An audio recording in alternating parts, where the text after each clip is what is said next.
tribute to George Floyd.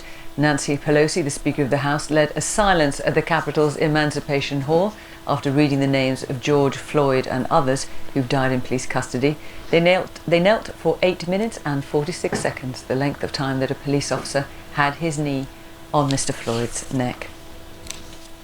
Well, staying in America, Minneapolis City Council has pledged to dismantle the city's police department following the death of George Floyd, promising to create a new system of public safety.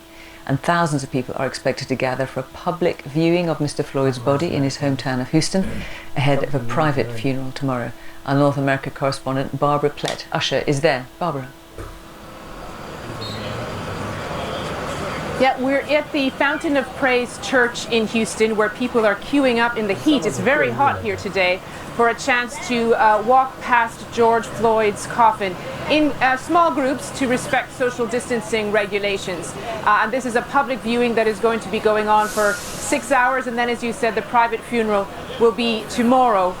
The Democratic presidential contender, Joe Biden, is also in town. He has met, we understand, the family of Mr. Floyd, but is not expected necessarily to make a public appearance today. We have been speaking to people in Mr. Floyd's neighborhood. They remember him as a star athlete, as somebody who was involved in the local rap scene, a mentor to young men, but they're also demanding that his death lead to really fundamental changes in how policing is done in this country, and those calls are echoing across the country.